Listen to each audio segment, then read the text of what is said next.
Hey everyone, how's it going? This is Michael for Spirit Comics. Welcome to my review of X-Men Gold number 6. This is my re-review because it's one I did some days ago, but for reasons unknown to me, it was recorded without sound and I did not preview it beforehand. So this one, along with 11 others, were uploaded without sound. That was a big embarrassment for me when I realized it practically almost a week later, it seems. This cover, I don't know why they left it with so much space, but they have what looks like evolutionary chart for Sentinels, maybe giving us the impression that no matter at what stage of development the Sentinels are, that they're always going to crush the X-Men. I don't know. This is Techno Superior Part 3. When a self-replicating nanite cloud bonds a Sentinel AI, it develops consciousness bent on eliminating all genetic mutations in Manhattan. As X-Men take the rampaging AI head-on, Prestige's psychic attack only manages to disperse the killer nanites further across the city. We start the book in Prestige's memory. She's unconscious at this point. Hello, Rachel. Long time. Franklin? Now, don't you think she's both pretty and also dressed, I don't know, kind of odd? She's wearing this, what appears to be a beautiful pink gown with pink gloves and a V-neck. I bring this up because it almost looks like later on she changes uniforms when she's confronted by the elder Jean Grey in her mind. Anyway, Franklin says it's okay to be confused. He's there to lay a guilt trip on her or something. This isn't real. You're calling yourself Prestige these days. Why not just another name in a long line? As if a new name and a new costume is some kind of substitute for actual growth. Because you're scared, and she doesn't say anything. Well, this is her mind, so she doesn't have to say anything, I guess. I'm afraid. And oh no. Here we go. Come on. Whew. This is the waking world, where Rachel is being examined by Dr. Reyes. That there is nothing I can do for her. It's going to be alright, Rachel, I promise, Nightcrawler says. Seems that he has some affections for her. That's not an acceptable answer, Cecilia. But it's the only one I have, Kurt. Medically speaking, there's nothing wrong with Rachel. What's wrong with her is entirely in her mind. Now here, they've actually given her lips some color. So I have to give them points for that. And here, Kurt's body is actually shown some good definition. You can see his back, and for all you girls that love Nightcrawler, you can see his butt pretty good. He's a character that I did not see in the comics till X-Men Gold started. I don't know what team he was on previously. Caution, I'm with Dr. Reyes. The situation with Rachel is dire. How are things on the ground? In a word, lousy. Now also, in another word, confusing. Okay, I know they're fighting the Sentinel, but look at this. Deadpool, where did he come from? Is this a Daredevil? I thought he was red with black D's on his chest. And that looks like Rogue. Where'd she come from? She's not one that's on the X-Men Gold main roster. She is, however, in Astonishing X-Men. And then, is this Squirrel Girl? Huh? Where'd she come from? When did they get help? Now this gets even more confusing. And also kind of annoying. Kitty says, the Sentinel-based AI-enabled nanotech storm. We really need to come up with a better name. How many times are they going to say that? We really need to come up with a better name. It doesn't make any sense to me, really. She says, is adapting to our attacks faster than we can hit it, and targeting anyone with a genetic anomaly or mutation, which is basically everyone. And of course, Nightcrawler figured that out in the previous issue. She says S.H.I.E.L.D.'s considering evacuating Manhattan. She tried to convince them that it's not an option. Now, I want you to notice, ladies and gentlemen, she's phasing through the X-Jet. She has nothing in her hands. She lands on the ground with nothing in her hands. Although, that pose is very attractive, I must say. There's nothing in her hand. She's not a magician. And then boom, on this page, what do we see? We see Kitty Pryde holding a weapon that she did not have in her hands on the previous page. Where did it come from? There's no explanation for that. She fires and she disperses the nanite storm. She doesn't actually destroy them. And so then she drops the weapon, which came out of nowhere, and they continue fighting. And this guy, no clue who they are. I mean, who he is, or if it's a she. I don't know, because we aren't told. They're in trouble, aren't they?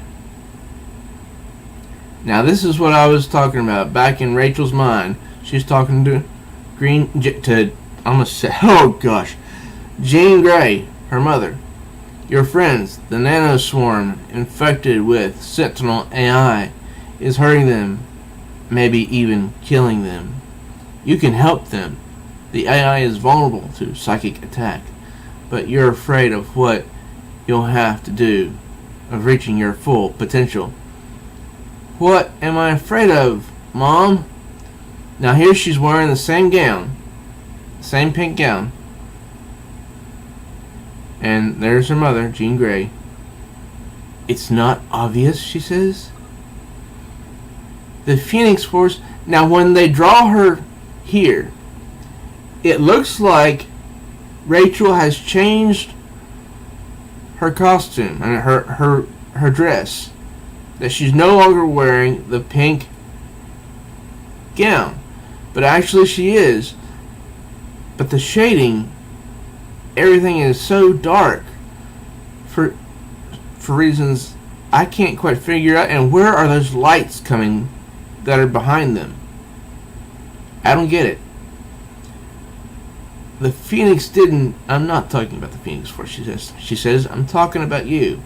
You're afraid of your potential, so you don't reach it. But you might have to if you want to save your friends. So back in the waking world, not to mention New York City. 7th Avenue, West 50th Street. Okay, we've got Amadeus Cho on the scene. Where'd he come from? The mighty Captain Marvel is there too. Where'd she come from? You know, when did they call for these reinforcements? I don't remember that. And then the Stepford Cuckoos come out of nowhere. Because they hear boom, crack, whoosh, crack, whoosh. That was us. Pryde said the only thing that hurts these things is a psychic attack. Only one problem. They all fall over after they have unleashed their small attack. And Amadeus Cho cradles them all, except the other one. unconscious, all three of them. The AI is vulnerable to psychic attacks, but it takes a toll. And this is the first place in this issue that we see Gambit. And then there he is in the panel below. But we're treated to some nice eye candy. And no, I'm not talking about Captain Marvel and this Stepford Cuckoo. We'll get the Cuckoos to the mobile infirmary the Avengers set up on 8th Avenue. Thank you, Captain Marvel. Look at all this, Shuri. All my fault, 'cause I was careless. You didn't know what you were dealing with, Remy. Right. 'Cause I was careless. You were trying to determine the nature of a threat. That's not carelessness. That's selflessness. Whoa! Storm plants one right on his lips. A nice scene. And then Remy says, not that I'm complaining, but what was that for? Storm says, either because I wanted to remind you that people see you as a good man, or I wanted to remind myself of something. She actually said that? And now we're back in Rachel's mind, where she's talking to her father. She said, you're holding back because you're afraid of becoming her?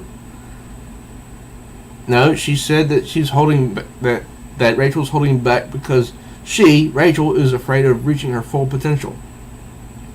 Truth be told, Dad, I can't say the idea of becoming you thrills me either. That's fair. More than. But here's the thing, Rachel. None of us are our parents.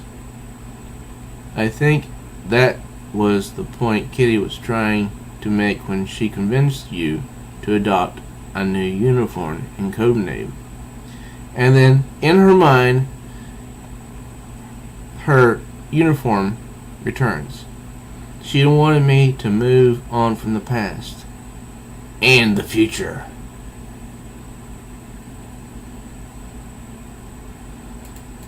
And back in the waking world, 1st Avenue and East 59th Street. Now this girl must be named Pixie because I've never seen her before. I don't know where she comes from. Boom, boom, boom, boom, boom, boom. I got your back. Thanks. Thanks, Storm. Helped me get my mojo back. Aye! Ororo! And that Pixie is, cute little mutant. I'd like to know more about her. Which team is she on? I think this one. Maybe she's one of the students that snuck out of the mansion. Then the AI phases through Kitty somehow, and she falls over as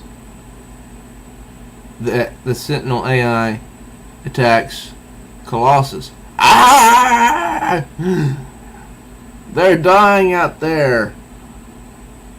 So this is Rachel back in her mind. You can feel it, can't you? Through the psychic rapport you share with your teammates. Without your help, they're all going to die. And of course, Miss Marvel makes a cameo with Deadpool in agony. So the question is simple. What are you going to do? And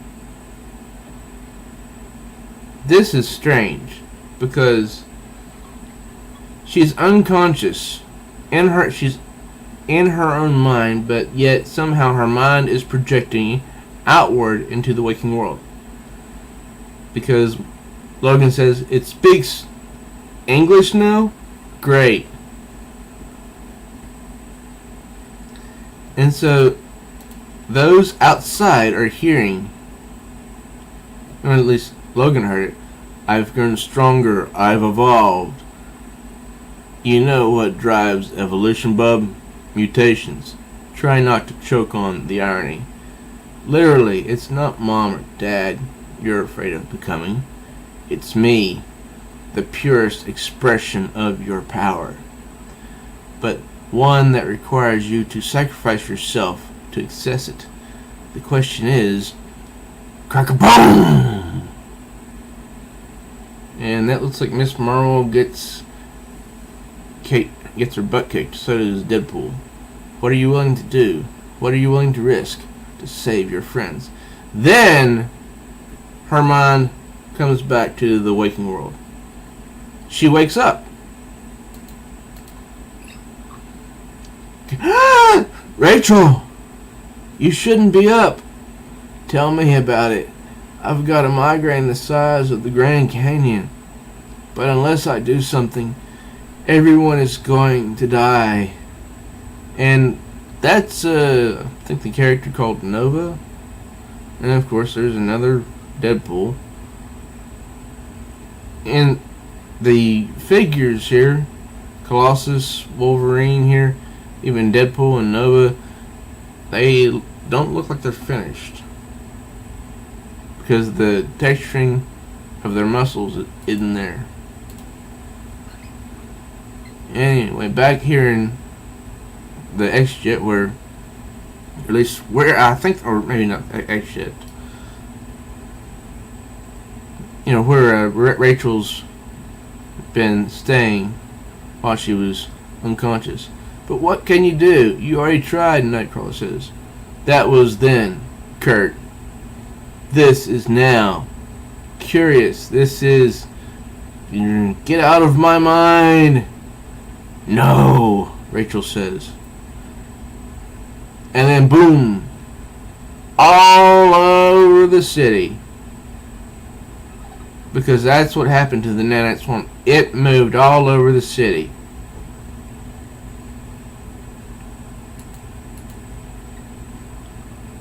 Did we lose? Gambit says. Don't think so. Is everyone alright? We believe so, Kurt. What happened? Rachel happened.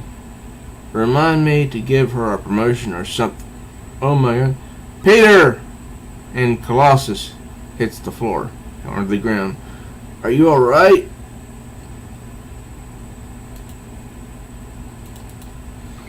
Rachel? Are you okay? I don't know. Because now in her eyes she has the images of all the superheroes, even the ones who weren't featured in the comic book, like the Annoying America and Spider-Man here. And I'm not sure who those two are.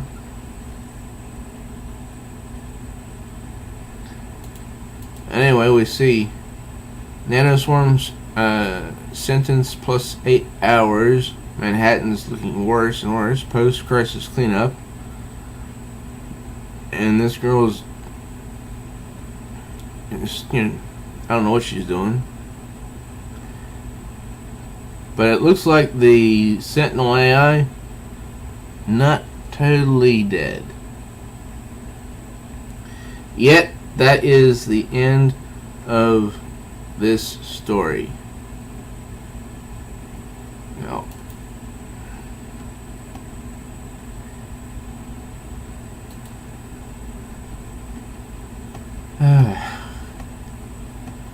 Mama Caffey had to start its run while I'm recording. That's lovely. Anyways, this is what I thought of this issue. It was confusing. There seemed to be a few plot holes in it, and some of the texturing was not finished, which made the characters look more like kind of like globs of color than anything else. But the dialogue wasn't too bad, so I'll give it that much. What did you guys think? Let me know in the comments. And please, if you're new to my channel, do hit subscribe, and also smash that bell like She-Hulk so you'll be notified of all new uploads. And please do like and share this video with others so they can enjoy it as well. Till next time, true readers.